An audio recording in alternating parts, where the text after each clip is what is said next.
Guerreras de la Independencia. Liga de Antiprincesas. Tomo 4. Nadia Fink y Pitu Sah. Tomasito tiene un lío en la cabeza. Hace poco vieron en la escuela la Revolución de Mayo y la Declaración de la Independencia del Virreinato del Río de la Plata. Y a Tomasito se le mezcla todo. La revolución fue en 1810. Entonces, ¿por qué la independencia se declaró 6 años después? Más de la mitad de mi vida. Juana Zurduy, guerrera sin tiempo de la Liga de Antiprincesas, lo escucha despotricar, porque ya sabemos que Tomasito es exagerado para todo, y decide ayudarlo a entender la historia y conocer a las otras guerreras. Eso sí, nadie puede vernos, porque eso puede abrir una grieta en el universo, y no podemos permitir que se pierda la historia de la independencia de nuestro continente. Este será nuestro ojo visor para poder mirar lo que pasa sin que nos descubran.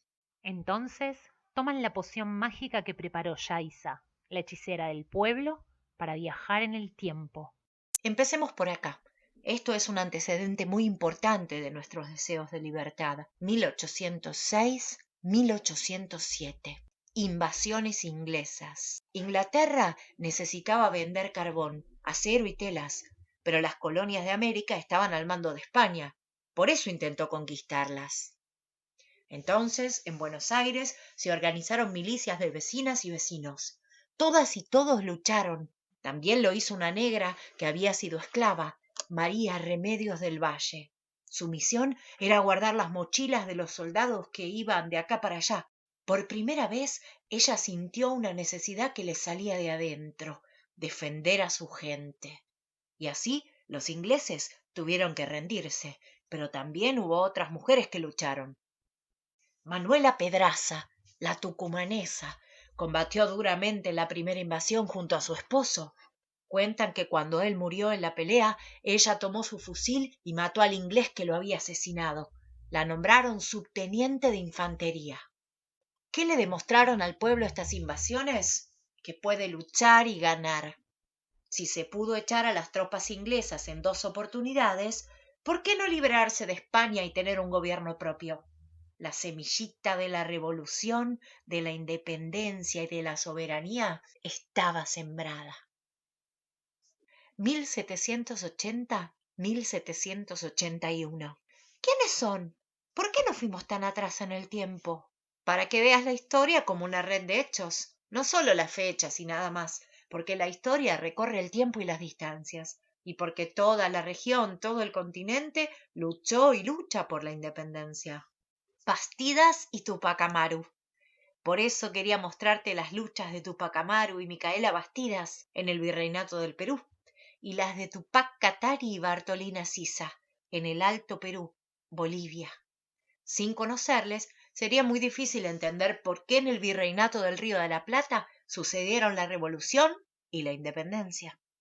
Tupac Amaru y Micaela Bastidas iniciaron una revolución en Perú. Eran parte de los pueblos originarios explotados y maltratados en las minas. Dijeron basta y juntaron armas, algo que estaba prohibido para indígenas, y se agruparon de a muchas y muchos. Dicen que las mujeres tejían mantas multicolores para llevar a los combates, esa bandera que sigue siendo símbolo del orgullo y la libertad de los pueblos originarios y que se llama huipala. La rebelión andina. Y así lo hicieron también Tupac Katari y Bartolina Sisa en Bolivia. Tuvieron sitiada la ciudad de La Paz durante 3 meses. Estas parejas fueron compañeras de vida y de lucha y murieron juntas cuando fueron apresadas. 1810. Una revolución es cuando muchas personas cambian las cosas que están mal y dan vuelta al poder que estaba haciendo mal esas cosas. Revolución de Mayo.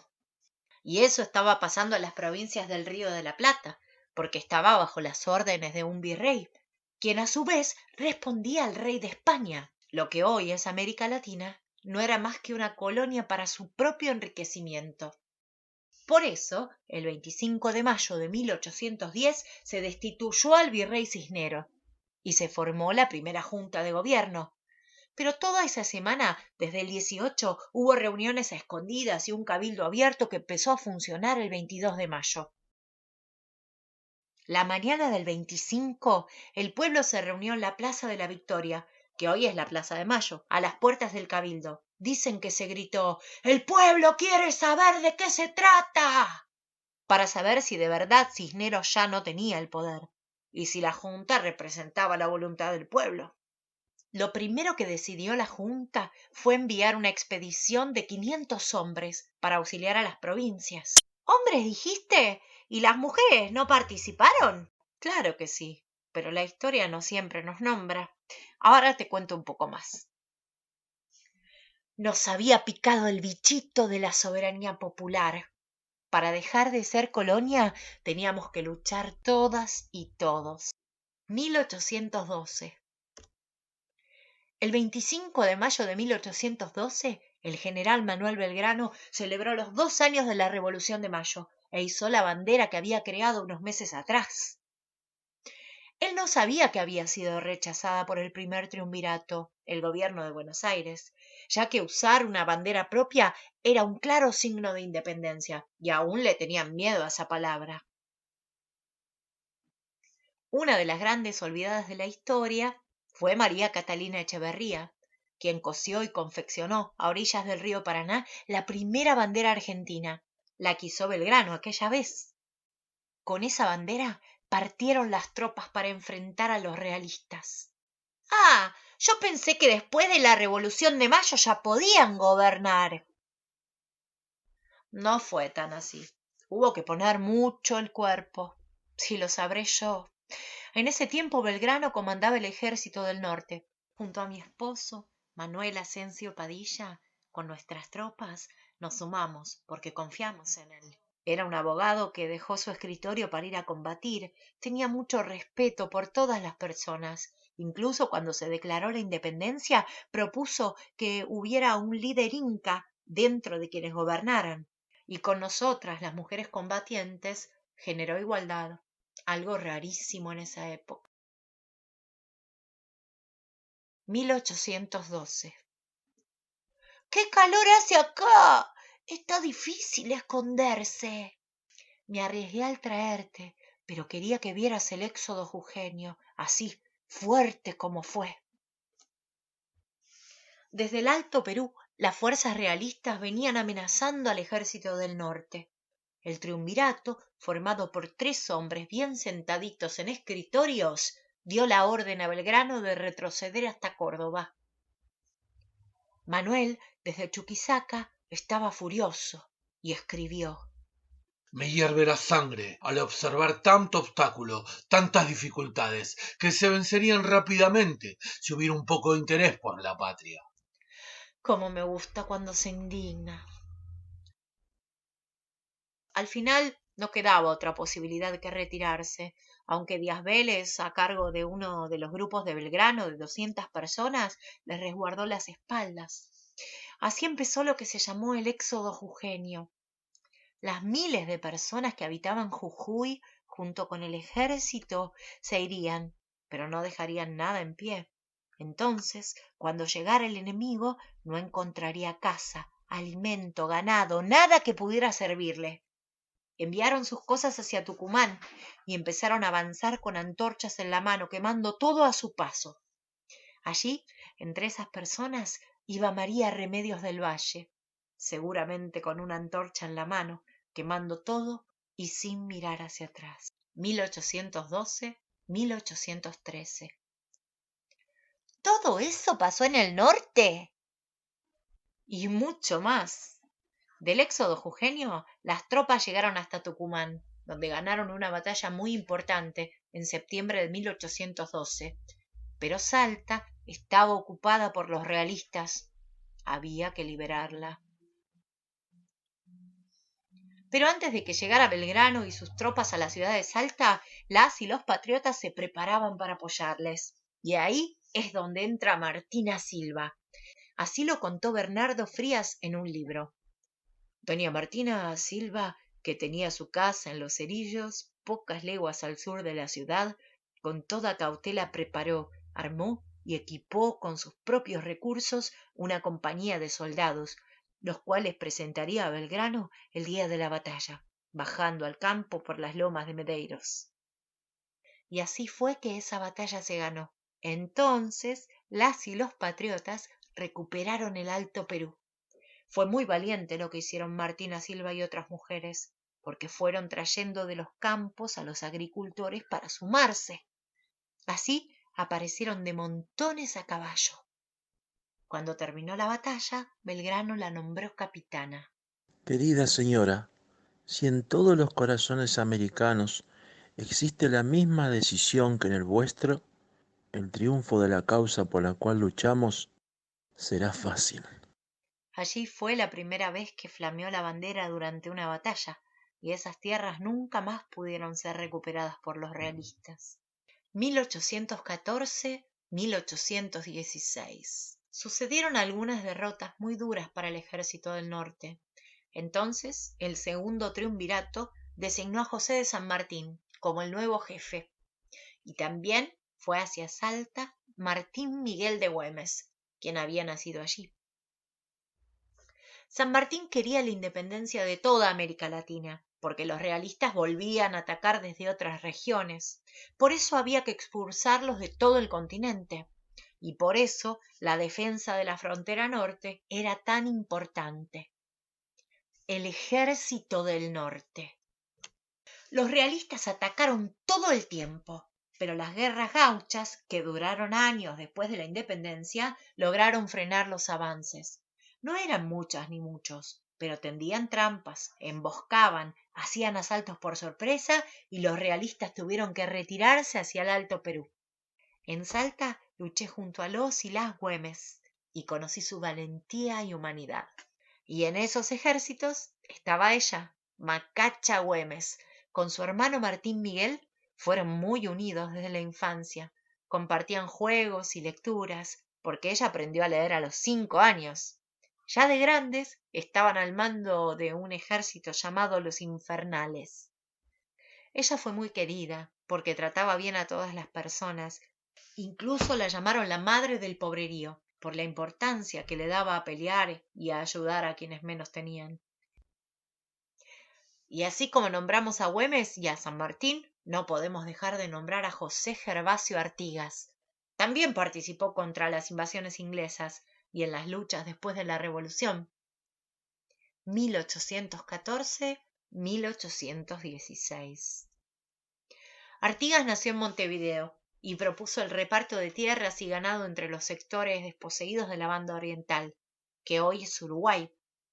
En 1814, Artigas era muy popular allí y en Santa Fe, Entre Ríos, Corrientes, Misiones y Córdoba, y propuso por primera vez el federalismo, es decir, que todas las provincias fueran autónomas y no dependieran de Buenos Aires, que centralizaba todo con su puerto. Eso preocupaba a los funcionarios porteños, y entonces perseguían a Artigas, cuyas provincias no se presentaron al Congreso de Tucumán. Incluso en Buenos Aires lo declararon enemigo y le pidieron a San Martín que lo atacara, pero él no les hizo caso. Carta de San Martín a Artigas. Paisano mío, hagamos un esfuerzo, transemos todo y dediquémonos únicamente a la destrucción de los enemigos que quieran atacar nuestra libertad. Un grupo de mujeres lucharon con él, usaban lanzas y se movían de a muchas y muchos para armar un escudo protector y de ataque. Las lanceras de Artigas, Chinita, Cuenca y Segovia. La Chinita era un apodo muy común para las criollas descendientes de españolas y españoles. Damiana Segovia era afrodescendiente y formó una colonia para residir allá. Y Melchora Cuenca, paraguaya, compañera de vida de Artigas, con quien tuvieron una hija y un hijo. ¿Y vos por dónde andabas luchando? Después de que se retiraran los ejércitos, con Manuel nos quedamos combatiendo con pequeños ejércitos. Nos dividimos los territorios y a mí me tocó estar al frente de un paraje llamado El Villar. Batalla del Villar. Mi ejército constaba de 30 fusileros criollos y 200 indígenas armados con hondas y garrotes. y allí estaban las amazonas, también un grupo de guerreras indígenas que peleaban por la libertad de su pueblo. Lamento que la historia haya olvidado sus nombres, pero fueron tan valientes. Y acá, mi hazaña, protegida por las amazonas. La batalla era muy dura y en plena lucha cuerpo a cuerpo herí a un contrincante y le arrebaté la bandera realista de las manos. Y galopé con el trofeo de guerra alzado. Después se la obsequié a Belgrano, quien la mandó a Buenos Aires con unas líneas. Me consta que ella misma arrancó de manos del abanderado ese signo de la tiranía a esfuerzo de su valor y de sus conocimientos en la milicia, poco comunes en las personas de su sexo. En agosto de 1816, el gobierno de Buenos Aires, ya con el país libre, me dio el cargo de teniente coronel. Por la gratitud y consideraciones que ha merecido al gobierno sus servicios igualmente que a los demás patriotas que la acompañan. Todo un honor. 1824-1825. ¿Otra pareja luchadora? ¡Cuánto amor había en la independencia! Son Simón Bolívar, nacido en Venezuela, y Manuela Sáenz, nacida en Perú. Bolívar es un libertador de Latinoamérica, y así se lo conoce, porque participó de varias maneras para lograr la independencia de Bolivia, Colombia, Ecuador, Panamá, Perú y Venezuela. La independencia de América. Por supuesto, compartía las ideas con San Martín en esto de la lucha por la libertad de todo el continente. Cuando Manuela conoció a Simón, ya había sido reconocida por San Martín con el título Caballeresa de la Orden El Sol del Perú, por sus actividades en la independencia del Perú. Se conocieron en 1824, cuando Bolívar consolidó esa independencia. A Manuela se la llamó la libertadora del libertador, porque le salvó la vida a Bolívar. Una vez, en Colombia, los enemigos entraron a su casa para matarlo, pero ella se interpuso y le dio tiempo a Simón para escapar por la ventana. ¡Cuántas vueltas y cuánta gente valiente! Me imagino cómo habrán festejado el día de la independencia.